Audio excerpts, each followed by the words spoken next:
Hi, welcome everyone. David Kirsten here, a public budgeting professor.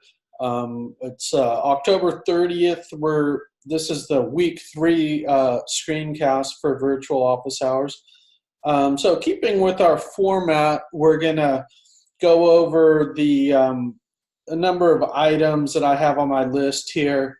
Going over introducing module 3, taking a look back at module number 2, looking at the budgetary challenges assignment. I thought that was the most important one to review because that's an actual budget analysis, which is really a foundational skill in this course. If you just learn how to do budget analysis out of this course, I feel that I've succeeded. Everything kind of points to that. Then we're going to look at a couple other things that are related to successful budget analysis, going to look at current events, and then we're going to get into looking at the federal budget and then some other individual budgets if folks have requests for individual agency budgets, be it nonprofit, local, state, or federal. If there's anything that you want to add, we can do that once we get to the federal budget. I'll ask for your agency budgets and we can look at that. Okay, so first want to do just a quick introduction to module number 3. Hopefully everybody can see my screen here. Module 4 is actually the midterm assignment, so this course does go quick.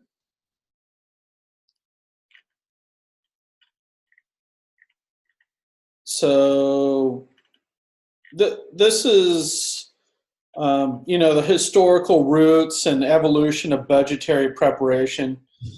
So pretty straightforward. I'm just going to kind of go through the module quickly, see if I see any hazards.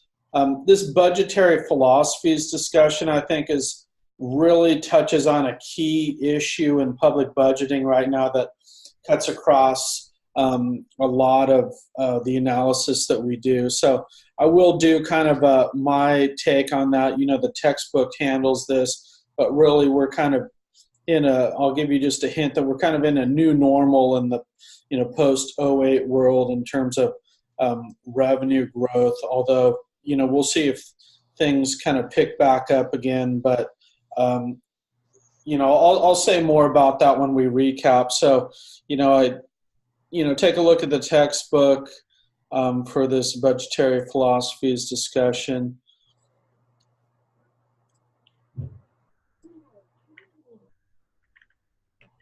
Okay, then this budget analysis part 2 is picking an agency. You can ideally pick the one that you work for. If you don't work for one, pick one that you're most interested in. And again, you're welcome to use one that you've already used before. So this is, I can just put in the city of San Francisco.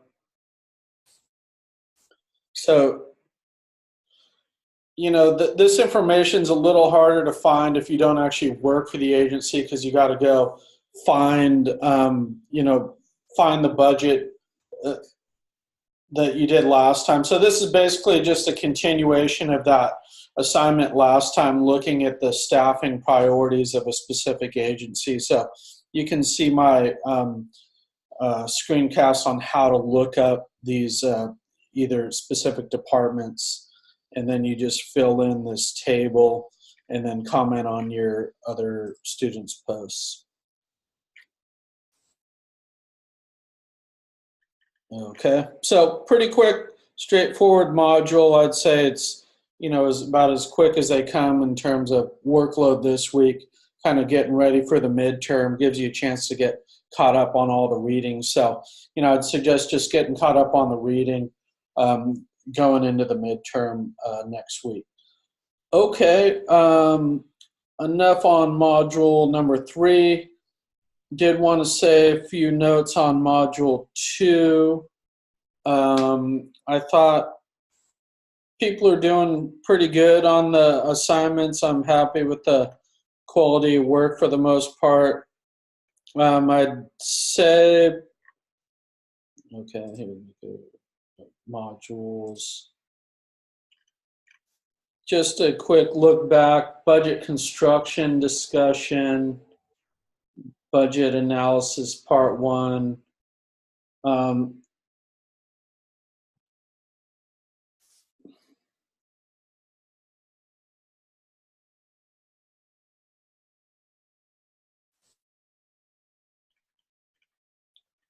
Okay, so sorry. The thing that I want to look at is the week number one budgetary challenges. I've graded most of these.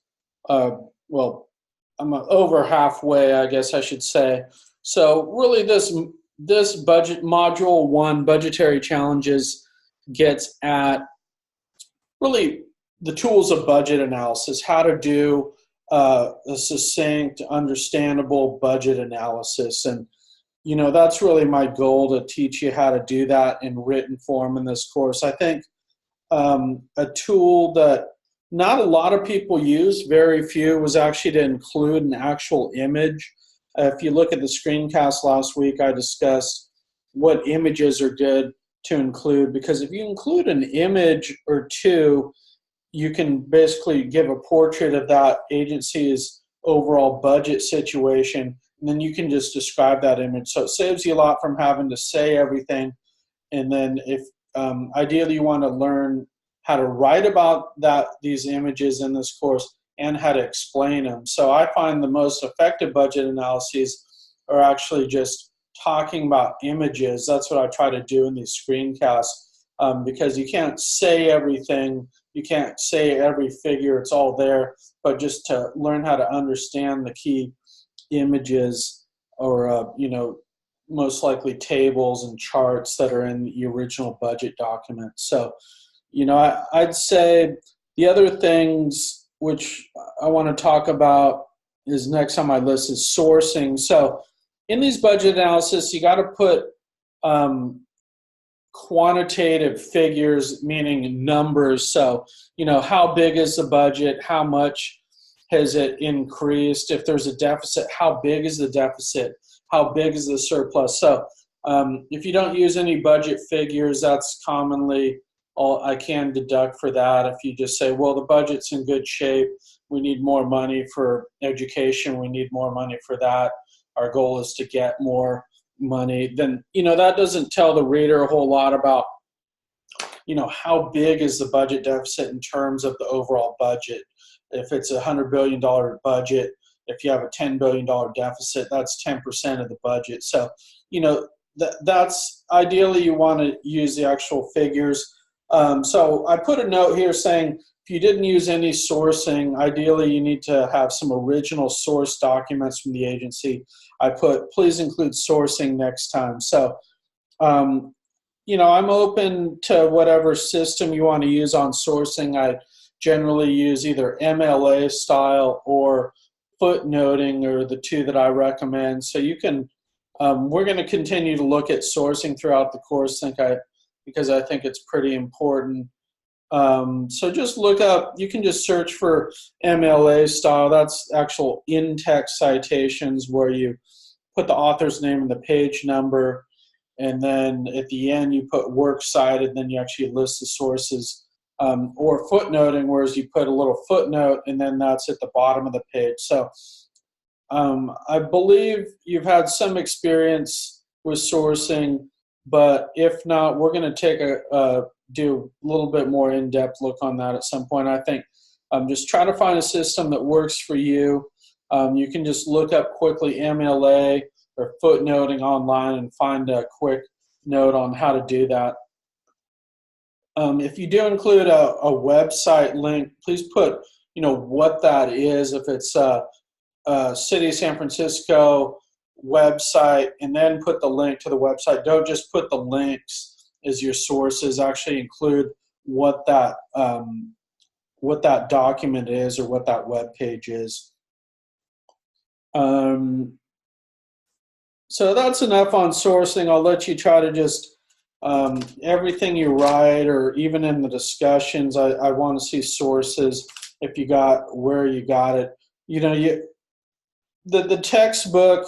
Um, you don't always have to source that. A lot of it I know where you got it from, but it's good to get in the habit of sourcing it. I still even source textbook because it just gives credibility to your analysis that kind of established experts say this about this issue. So great habit to get into. Use budget figures, use images. So a lot of the analysis didn't have images, didn't have sources. That's fine this time. It was just your first cut, but going forward, try to include at least one original source image. And, major goal of office hours is to help you find those images and explain them. Oh, the other thing was that some folks went kind of light on the solutions. It said, well, if your agency had a challenge, how are they going to address that challenge? And a lot of times that's not always clear. They may gloss over it, and a lot of times they're not actually doing enough to address the challenges, which is why you don't have much. Big issue for agencies in California and around the nation are escalating pension costs right now. So if you do have a challenge, I want to hear how you suggest they address it, how you recommend they address it. If their solution isn't sufficient, that's fine to say that. Please include,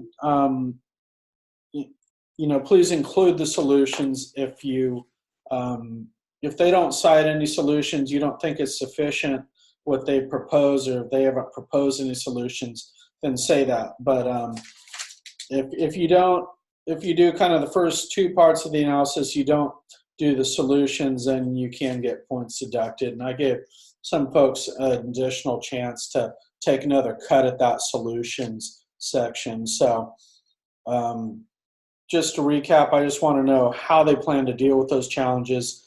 If you don't agree with their proposal, say that. If they don't say anything, then give your recommendations on how to deal with it. So that's really a critical part of budget analysis, to be able to, one, describe the problem, the current situation, but then how to address those issues, those underlying issues. And then actually doing it is another issue.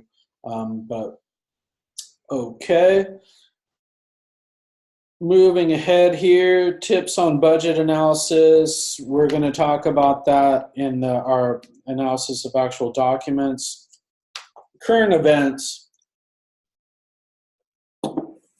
Well, election day is a week from today, so that's the kind of big current event. I haven't seen a whole lot in the media on budget issues. Everything's really just dominated by the midterm election.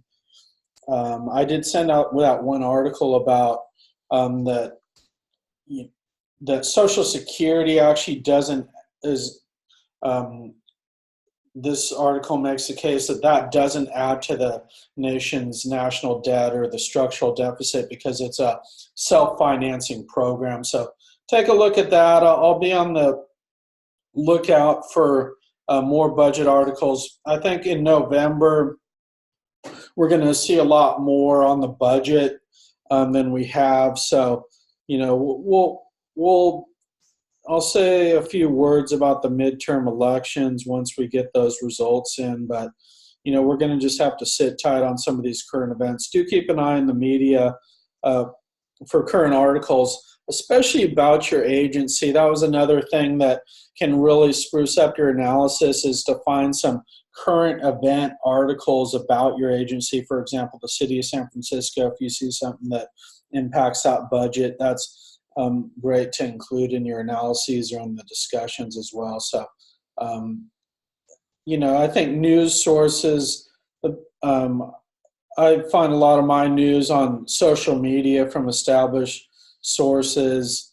And then the newspapers, I don't know what newspapers people read, but try to keep an eye out for some budget articles and wherever you get your news, even USA Today, for example, covers budget analysis. Bloomberg, New York Times, Wall Street Journal, the national papers cover it. The kind of statewide papers here in California cover it. LA Times, San Francisco Chronicle. So try to just keep an eye out for those, and I'll send additional stories as we see them. Okay, moving ahead here. We're already at the federal budget, so I did want to look at how to find federal budget information. Let me take just a brief pause and get a drink of water here.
Okay, I'm back. I decided to top up my coffee here.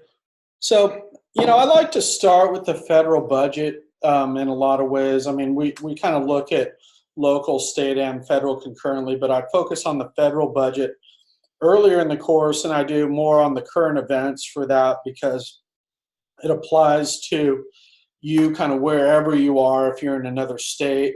And every agency really has to keep close tab on the federal budget because it it really drives a lot of local and state budgeting, but also federal budget trends. A lot of those trends are the same at the local and state level in terms of revenue growth. Revenue or budgets are driven by the economy and revenues, and as you saw, that was a key discussion item, I believe, in Module 2. So if tax revenues, which are driven largely by the personal income tax at the federal level, capital gains, corporation tax, if those start going down at the federal level, then you're going to see a lot of that at the local and state level as well. So I pay great attention to revenues at both the federal and state level, even though I look at local budgets a lot because those same trends apply there. So there's great information. I think the best information I find is actually California state budget on the, maybe we look at that if I'll put the, we'll look at some of those revenue indicators for the state of California budget. But let's just do a quick look at the federal budget.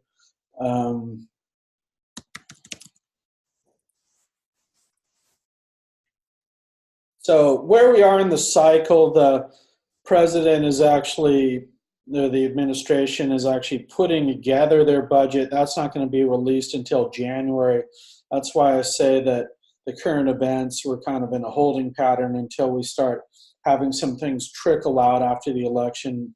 For example, nobody wants to release anything saying they're going to cut something before the election, which I was kind of surprised about Mitch McConnell saying, well, we need to cut Social Security to help balance the budget deficit, which, as you saw, that's why I found that Forbes article very interesting because, Social Security is kind of a different kind of entitlement that, that's not really what's driving the budget deficit. It's kind of a misnomer or a red herring.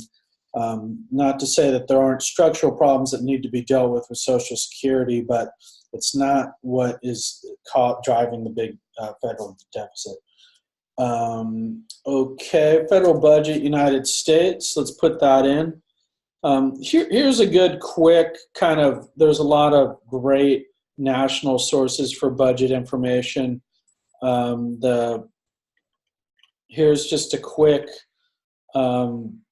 mandatory spending 2015. You have $2.45 trillion, 65% of mandatory spending. Discretionary spending is only a bit over $1 trillion. So that's kind of what a lot of this mandatory spending is basically locked in. That's on the entitlements. Medicare is the big one. Social Security is a part of that.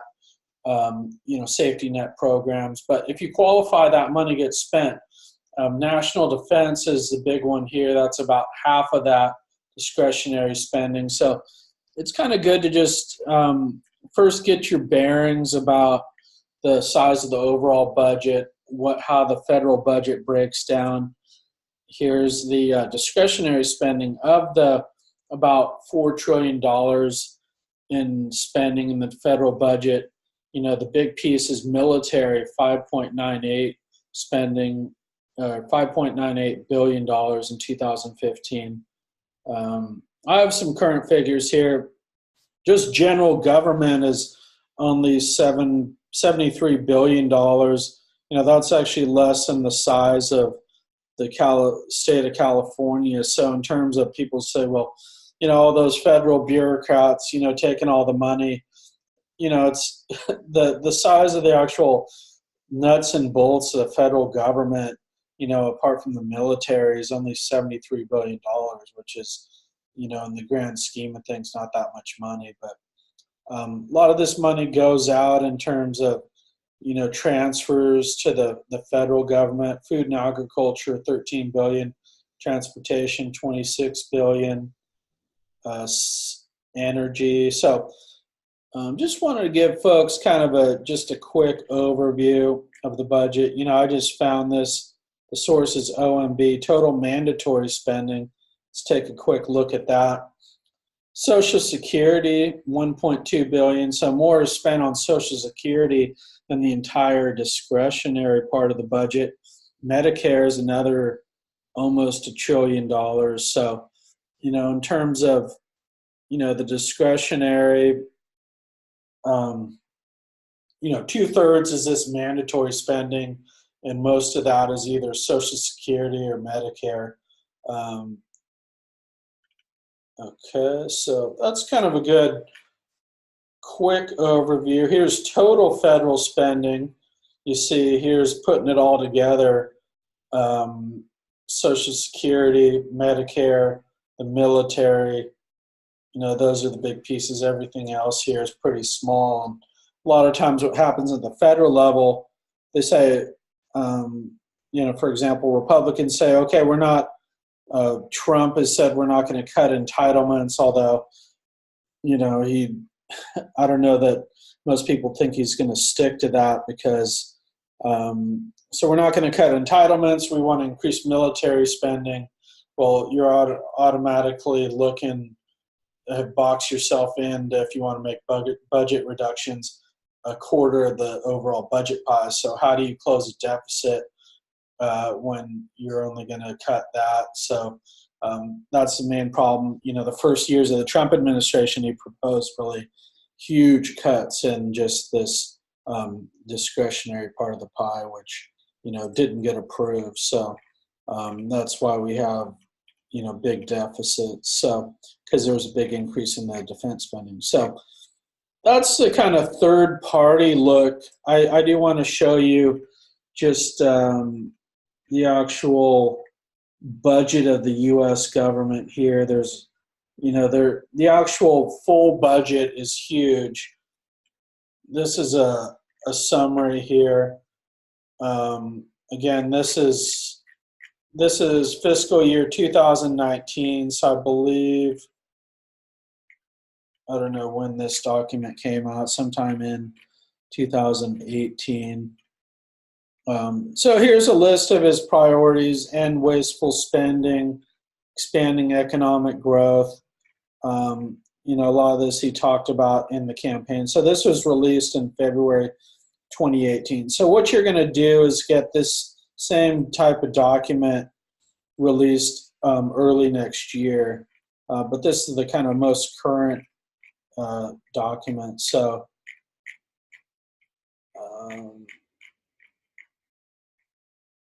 so then here are the priorities in dollar terms. Opioid abuse. I'm trying to see if there's any figures. Not a lot of figures in here. I do know that there's okay, here's the charts. I want to look at this. Well, this is still a third-party group. I'd say Obama, I looked at some of his documents. I thought they did a better job at explaining the budget. It was more transparent. And the thing with Trump, the Trump administration is he's proposing a lot of cuts, so they hide those cuts, and that's kind of a major issue in actually doing budget analysis. You got to go to these third-party groups to see where all the cuts are, and then you reference that back to the actual budget.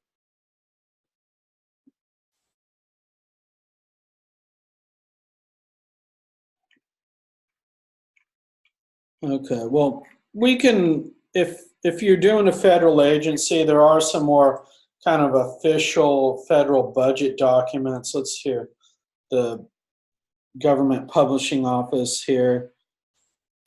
This is probably going to be the full budget here. February. So we'll show you what the full budget looks like. Oh, that's the same document we just found here. Summary tables 115. Let's see if we can find some summary tables, which. So all the way at the end are the summary tables here, which, let me see if I can rotate this view.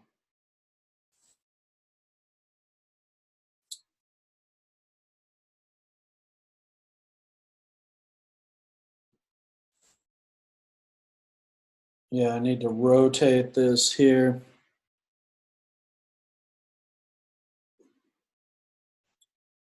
Okay, I know what I can do.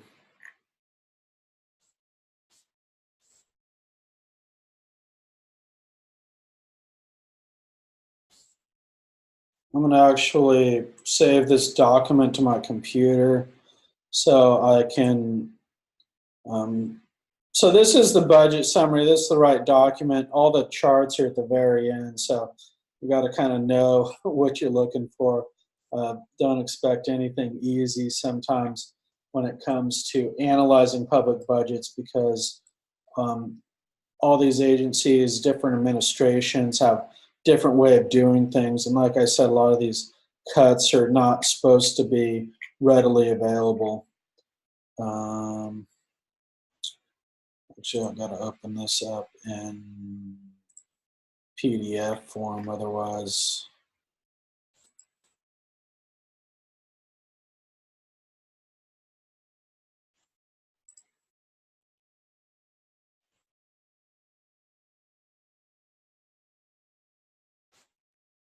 Okay.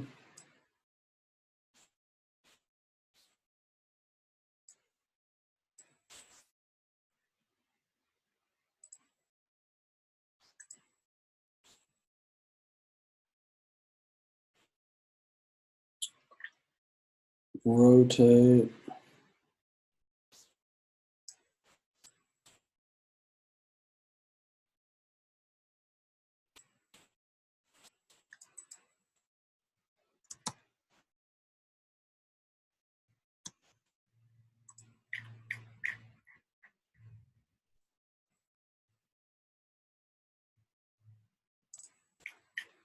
Oh no, I lost the.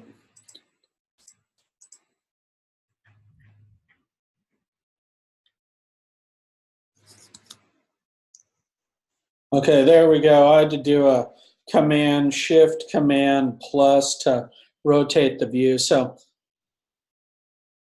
like I was saying, I think the actual budget tables tell you the most. If I was going to describe the overall budget picture of the federal government, here you have S1, the first budget table, which is at the very end, page 121 of 160 of the document. But this is a very interesting table as far as a big picture. You see receipts here, 2018, 3.3 trillion, pardon me.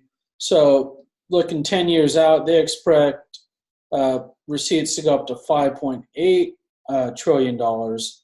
Outlays, which are expenditures, in 2018, $4.2 trillion. So you see you have an $873 trillion budget deficit, which they're projecting is going to go up slightly over the next couple of years and then actually go down by half. But we all know those are estimates, projections, not necessarily based on reality. I would say they do that generally by overestimating growth in revenues and then underestimating expenditures. So, I think absent corrective action, we're going to see $1 trillion deficits, which we see here, even according to their own projections by almost 2019, 2020, we're just under $1 trillion annual deficit. Here you have gross domestic product. That's kind of an interesting comparison point of reference. So $20 trillion, that's the size of the total economy. So you see the federal spending is about 20% or so of the total economy, 4 trillion out of 20 trillion. So budget totals, outlays or expenditures are 21% of the economy. So that's the size of the government in terms of the overall economy. What I'd kind of analyze here is, the annual percentage increase in receipts, compare that to the annual percentage increase in outlays, and what you have is a gap there, and that's the budget deficit that you got to be concerned about. So here are the proposals: repeal and replace Obamacare. So here's what that actually saves you out of, and that's why I was always shocked about Obamacare, as much flack as it gets. It's actually not that expensive of a program in terms of, I think, cost benefit. That only saves you about 27. This is in billions of dollars. There are changes. It's less than $100 billion. So in the grand scheme of the overall budget, Obamacare is not really that costly of a program, I would say, in terms of, it's costly, but it's not going to bankrupt the nation. You see, it's just kind of a drop in the bucket in terms of the overall federal budget and what's driving the deficits. Here's another: reform the welfare system. So, in their assumptions, they're actually assuming that we're going to have some massive welfare cuts, also cuts to the student loan program. So here are where all those cuts that are coming from that are kind of buried in the overall budget. So you can just learn a lot by looking at these overall figures about where the budget's going, what their priorities are, what those priorities are going to cost. Feel free to, if you have any questions on this, if you look it over, I can actually put a note to send out a link to this budget document, because I think it's a pretty good document to look at. Again, well, you saw how I found it. It's probably going to be too big for me to email, so I could only link to it. And that's why I wanted to go in this to just show you what's in this document, really how to look at it. You actually open it up and then you go find the summary tables, and that's what I went to, and that kind of tells you the overall story. So here's another good baseline by category: defense. So we see some pretty big increases in defense spending here. Non-defense almost stays pretty flat. So, you're really, their priorities are to increase defense spending, take it out of non-defense spending. You see Social Security, Medicare. So this gives you a great idea of those pie charts, the actual numbers, what we're at now, what we're going towards in terms of projections. You see Medicare, which is, health care for the retired folks over 64, 65. Medicaid, which is health care for the poor. Exchange subsidies, that's part of Obamacare. Interest on the debt here is $310 billion, so that's not a small figure. $310 billion in interest just on the debt. That's more than the size of the state of California's whole budget. Interest on the debt. Individual receipts. So income taxes here, $1.6 trillion. Corporation taxes, $218 billion. That's this is 2018 numbers I'm reading. Social Security payroll taxes, $852 billion. Excise taxes, that's gas, alcohol. Estate taxes, $25 billion. Customs duties, $40 billion. So here's those total receipts. Here's how the U.S. government gets its money. So very interesting set of charts here.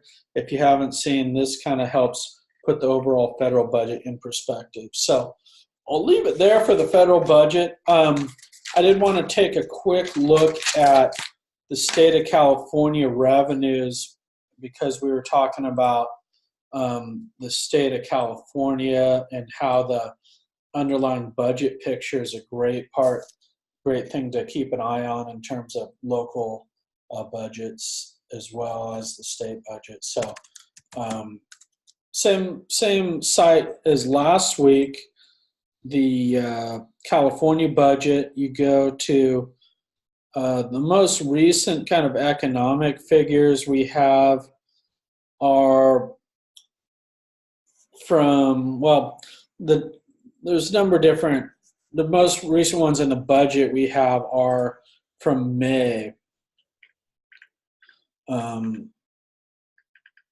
California Legislative Analyst releases a report later this month that I'll send, that'll be a good current event to talk about, which is called, it's like a perspectives and issues, I believe. It gives really the financial picture of the state going into the release of the governor's budget. So that's the independent legislative analyst, which is the analyst for the legislature. They're looking at the economic conditions of the state, which kind of sets the stage for the release of the governor's budget in January, where the governor releases the budget and gives his own assessment of the economy and revenues and expenditures. And then you kind of have these two sources, and the legislature really debates those two sources.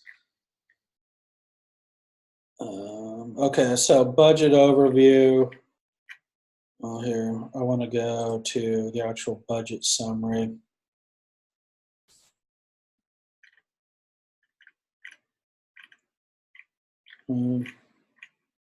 Okay, here's all chapters. So this is formatted better. Statewide economic outlook. So these are the key things I want to look at. Economic outlook and revenue estimates, page 73. So these are what drives how much money you have to spend. The economy as it translates into revenues.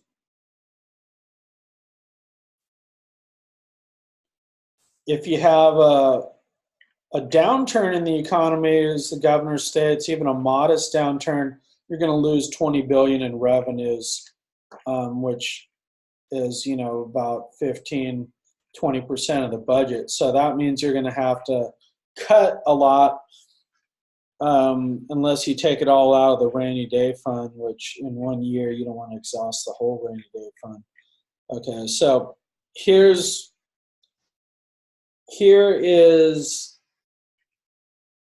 the governor's assessment of the national economy forecasting, and this is as of last May, which, the forecast, I think, hasn't changed a whole lot. It's probably gotten a little bit more pessimistic.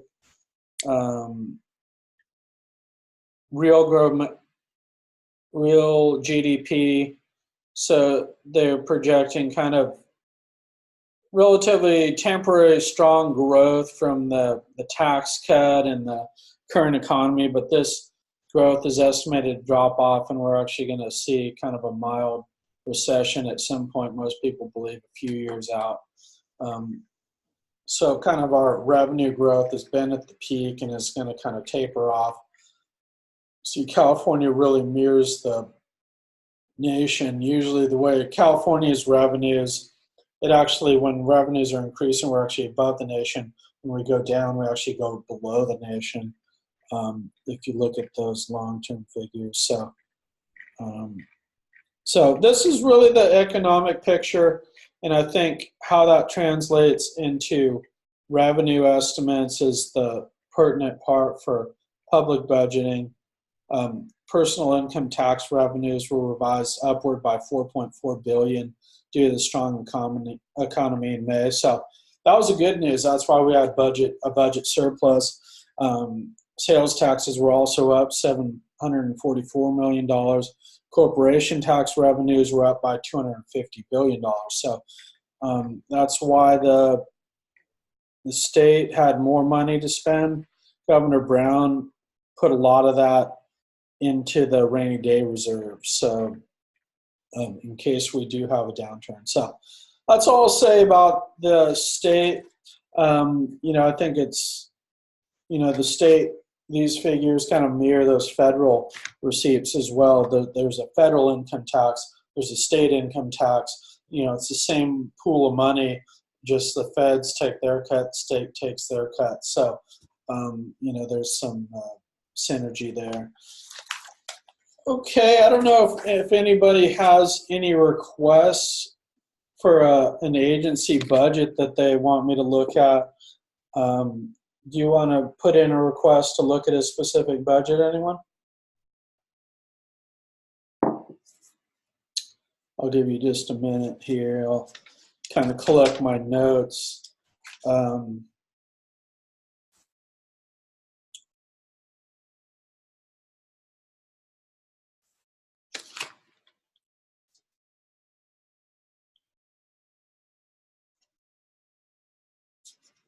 Okay, so if you don't have any specific requests, I think we'll just take a look at another local government budget. I think Christina shared the link on NVTA on the chat window. Oh, okay, yeah, let me pull that up here.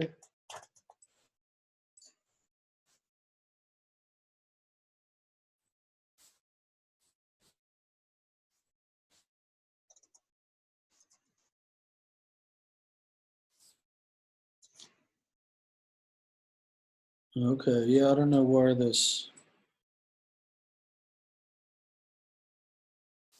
Okay, just tell me here, wait. I think it's in a private chat, so I can't pull it up when it's like. I think it's nvta.ca.gov.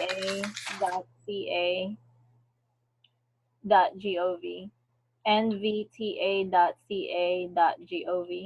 Okay.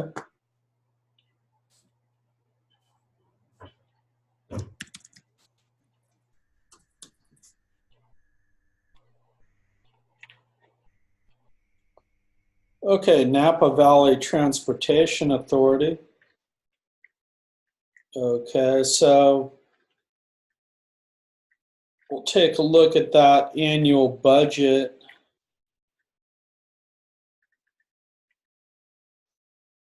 So this is their main web page. I think probably the quickest way to find the budget, or do you know where it is offhand?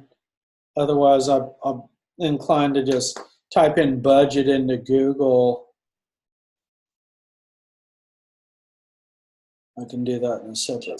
Or a backslash budget or slash budget. Okay.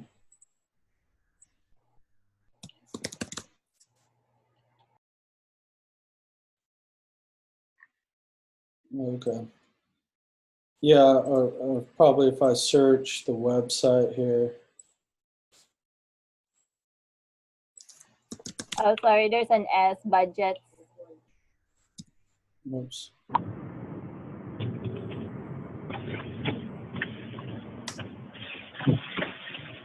Okay, here we go, just slash budget. So here's the most recent budget. You see you have that going back 10 years.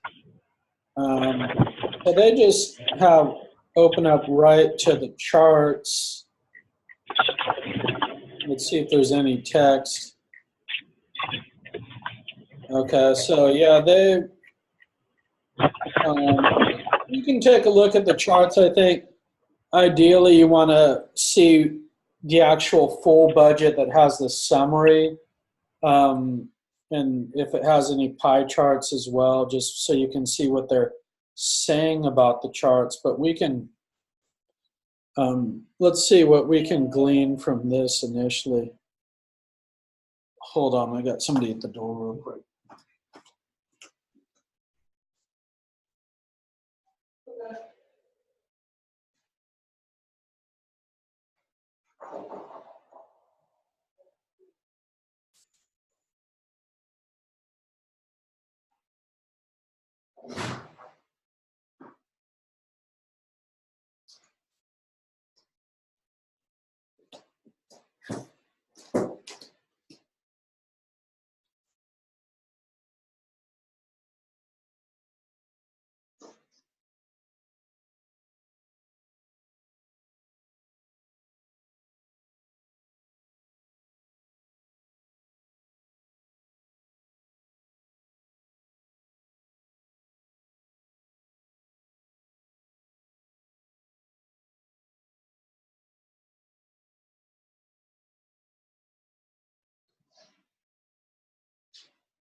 Okay, I'll be back. 1 second here.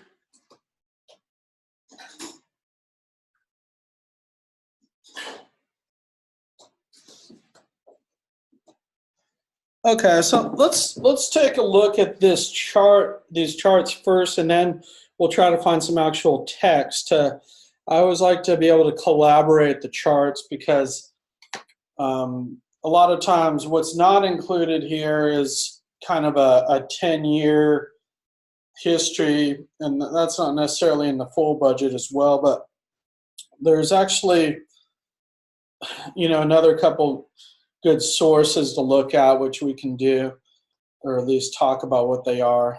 But generally, you want to the best introduction is that transmittal letter that says, okay, here's our budget, here's what's going on, here are our priorities, here are our challenges, here's how we're going to address the challenges. That's normally what they put in the transmittal letter. Again, that's not always kind of the reality, in that sometimes the budget's actually worse than they say.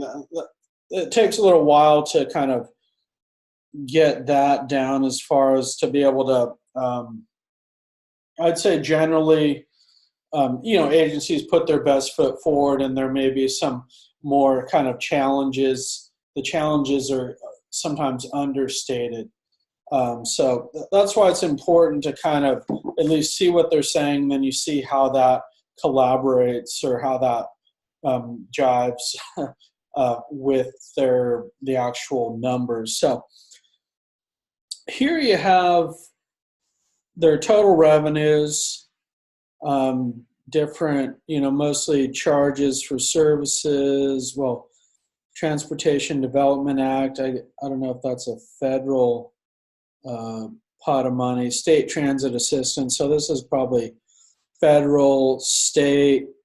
Here's some federal funds, other agency, fare box. Total revenues, you see going up. A lot of times what I'll do here is I want to kind of look at how much where revenues are at now, where they've been, where they're going. And the best way for me to do that is to actually find the percentage increase. So I'm going to say, okay, the 17-18 budget is $14.4 million. That's just this number right here, total revenues. The projections for 17-18, see that should be, that's the adjusted budget. That's what they passed. The actual projections, that must be just some later thing that they're saying, well, we're actually going to get less money. And then going ahead, they're saying 18-19, they're going to get $20.6 million. 19-20, they're going to get $15.6 million. So this is bouncing all over the place here. Again, that might be due to maybe they're getting more money from the gas tax. I don't know. There's something. So those percentages are going to be kind of all over the place. I mean, the fact that this drops down to 12.8, jumps up to 20.6, drops back down.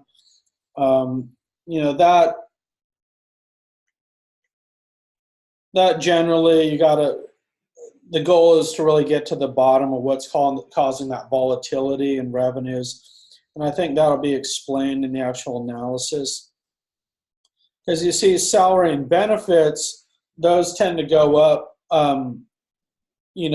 modestly, almost never down.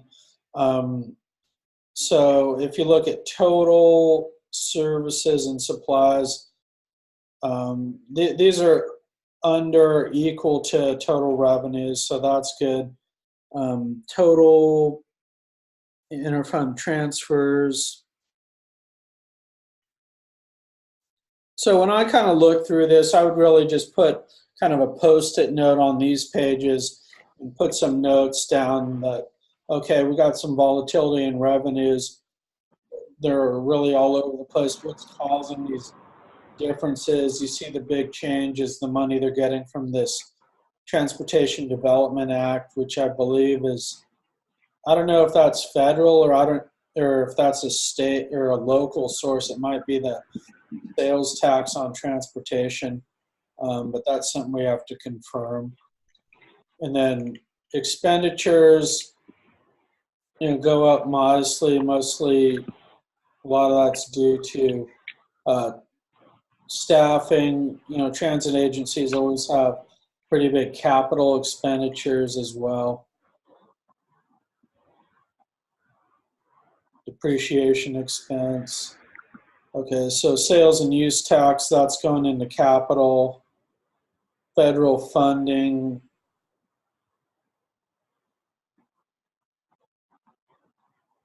Okay, so to really just jump into a budget, this is pretty complicated to try to, as far as a learning tool. Let's see if we can actually go in and find the transmittal letter so we can try to find out what they're saying about these numbers. So Napa Valley.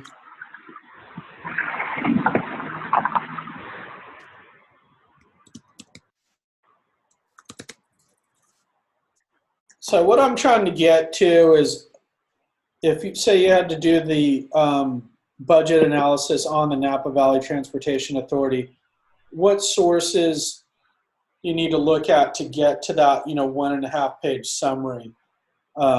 Really, it'd be tough to do it just from those charts, because you got to kind of try to recreate everything from just the numbers, which is pretty tough to do, especially when we're just getting introduced to budget analysis. So here's an interesting report, which is actually kind of a key piece. We're going to, I think, talk about next week. I can give just a quick preview, but this is the independent audit report, which has really 10 years going back and 10 years going forward. So this is a great source to look at. I'm going to actually, I can put a link, I can send out a link about how to analyze these. Again, these are what's called the CAFR report, or Consolidated Annual Financial Report. And every agency in California is required to have one of those prepared, and those are prepared independently. So that's a great independent check on the actual agency's budget. But let me see if we can find, that's still the independent audit report.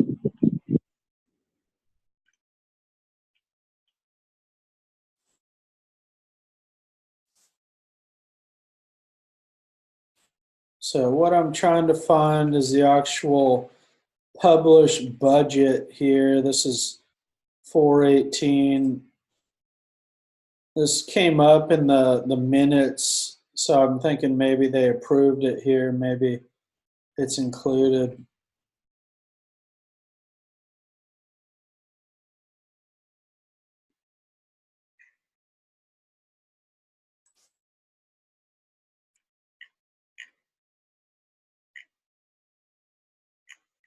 Okay, here we go. Board will hold a public hearing on the biennial budget for 18, 19, 19, 20. So that's kind of where, you know, those tables came from. So I believe this budget is going to be included at the end here. Maybe they'll just have those charts. Capital projects.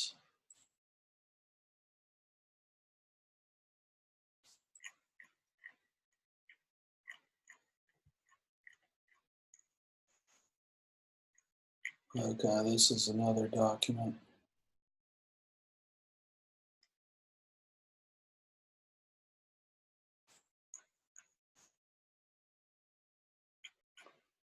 So I'm going here later in the document because the actual budget was approved towards the end of the meeting. So I think, well, if they include detail on it, it's going to be towards the end of this packet, but could be wrong. And it might be too big that they just left it out of the packet here. All right.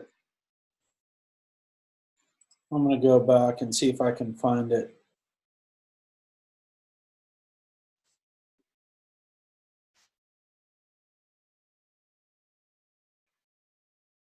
Okay. Yeah, so this is, I don't know if you found any better budget documents than just those charts, but let's see.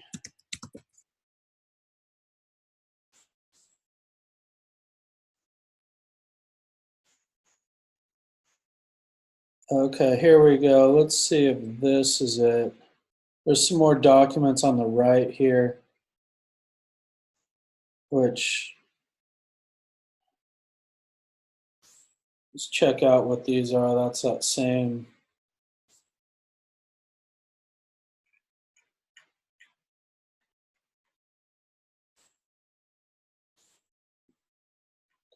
So we're not seeing any text here. It's just the straight documents that they approved.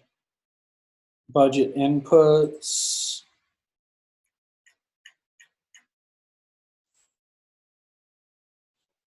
So I think the only way to get at the actual documents, what they're saying about it, would be to watch the hearing where they talk about the budget. Otherwise, I would use these charts and then the CAFR report. So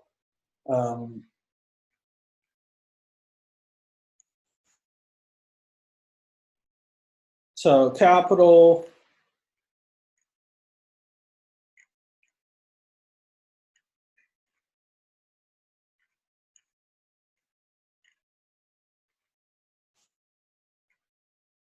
so a lot of this is kind of like putting together you have a series of unknowns and you're trying to get to the bottom of it. I just feel like when you're starting budget analysis, it'd be better to kind of pick an agency where they actually have the standard transmittal letter and kind of go by that first. To actually do this as your first analysis, you're going to have a lot of unknowns that you would either have to watch the hearing to see what they say about the agency's overall condition, why these revenue sources are changing the way they are. You know, we don't have, there's a lot of information we don't have by looking at this. So that makes it challenging to do a complete analysis. So I would just say you're welcome to use this agency, but just know that there's going to be, and I'm fine if you just say what the key points are, what the key unknowns are, what's potentially driving those. But you know, I bet you they do have an actual document that is either in those minutes that has more of this information in the staff report. But we're just not finding it here. So I don't want to, you know, I've got a lot of what I do is get paid to actually track down these documents. Sometimes you have to request them from the agency itself, and then they'll go through their public affairs office. They'll send you the links to it if you can't find it online somewhere. So I'm gonna leave it at that for now with this agency, just because there's just too many unknowns to kind of go over that we don't have all the information to be able to give you an accurate portrait of the agency's financial health. Is there another agency you want to try that you may have an interest in? I could go over the CAFR report, but I really want to save that as kind of a future screencast. Let's take a look at if not this CAFR, then we'll look at another CAFR report, because that's how I would, if I only had this document and no other documents, I would use this in the CAFR report, and I could actually prepare a pretty good analysis of where they're at financially. But I don't want to look at the CAFR until you actually get used to looking at the original source documents, which these tables are only a piece of the overall budget. So if you do work for the agency or you're familiar with the agency, I would just contact the budget office and say, well, can you send me a link or the actual document for the most recent biennial budget? I want the full budget with the transmittal letter, and see what they say to that. Otherwise, I'd rather just look at another budget just to help people understand how to look at kind of what I'd say a normal budget document. Okay, so does anybody have another budget they want to look at? Otherwise, I was going to look at the city of Oakland as another example.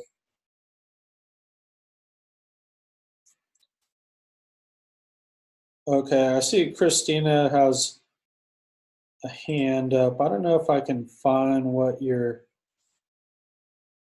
okay.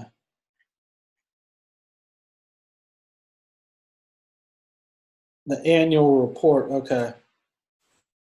I'm just seeing the annual report.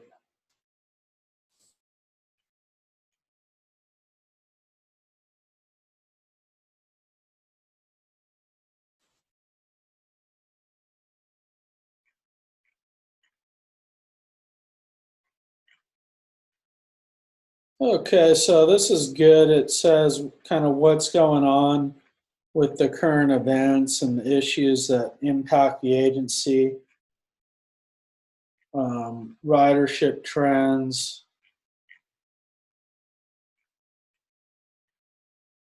So this is a lot more intelligible and kind of reader friendly than the actual charts.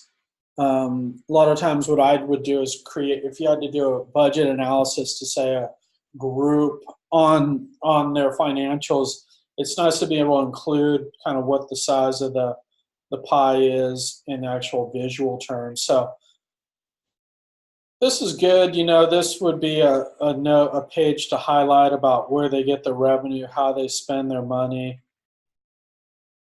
total revenues, total expenditures.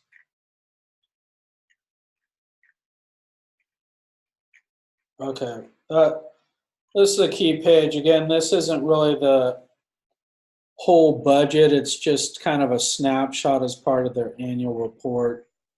You know, the big drivers for transit agencies are to look at where ridership has been, where it's going. If you have a decline in ridership, then your revenues are going to be underperforming. If you have some big capital expenditures, then you're going to need a way to fund those. So, okay, so you know, I would just keep a file in your file on this agency. Just they say the agency's financial condition is healthy and stable. Uh, Keep an eye on revenues and expenditures. So with this and the other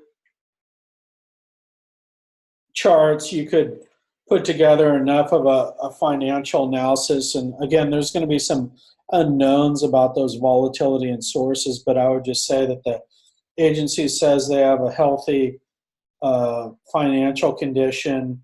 There's some volatility in their revenues. They get their revenues from these sources. Their expenditures are going up modestly due to um,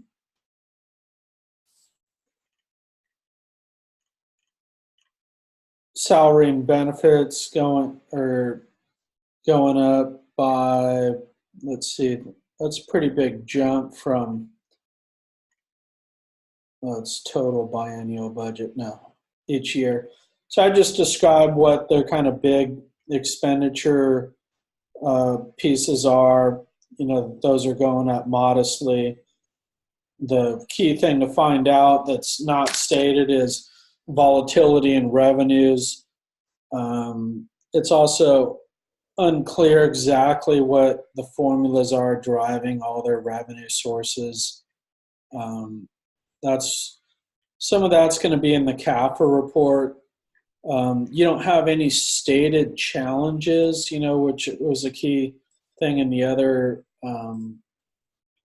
assignment was what are the challenges? How do they propose to deal with those challenges? And you just don't, short of watching the hearing or getting the full budget document, that's an unknown. But you know, if you pick this agency, you could just say that you know, a challenge is the volatility in the sources, although you don't have complete information. That's fairly common in budget analysis. Not having complete information. A lot of times, I have to actually meet with the auditors or the budget staff who prepare the reports to ask them, you know, what's going on here? Why is there this huge volatility in revenues? And you know, um, you can say that. I just think you kind of do the best with the information in front of you. Okay, so that's enough about the Napa Valley. Let's just take a quick look at the city of Oakland as another agency.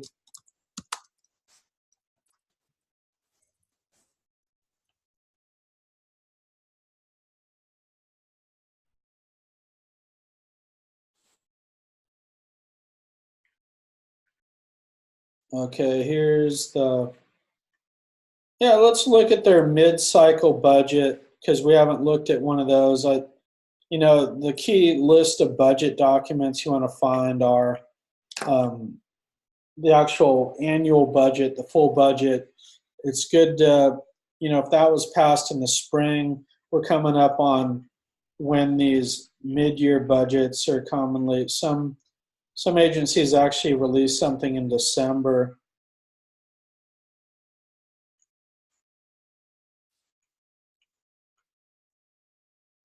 So the mid-year budget's kind of a snapshot of where their finances are in the middle of the budget cycle.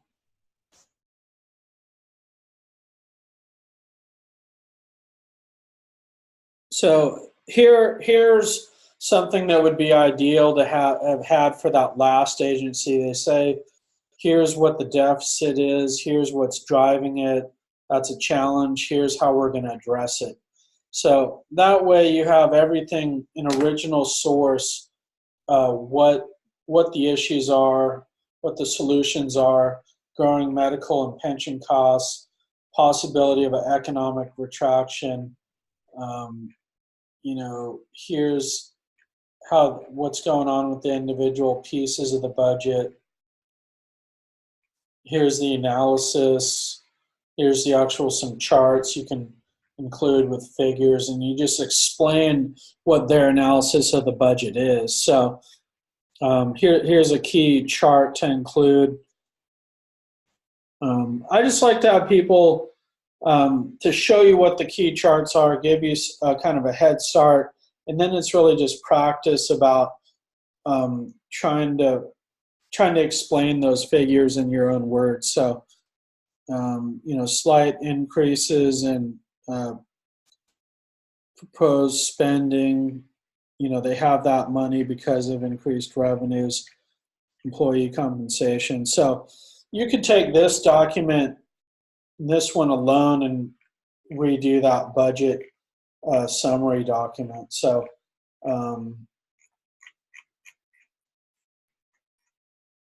I guess I'm going to leave it there. I don't want to make the screencast too long. I can kind of take some additional questions offline, but this is going to be the end of the recorded portion just because I don't want to, I'm going to stop the recording here. So thanks for joining us on the screencast. I'll be available in the chat room if you have additional questions.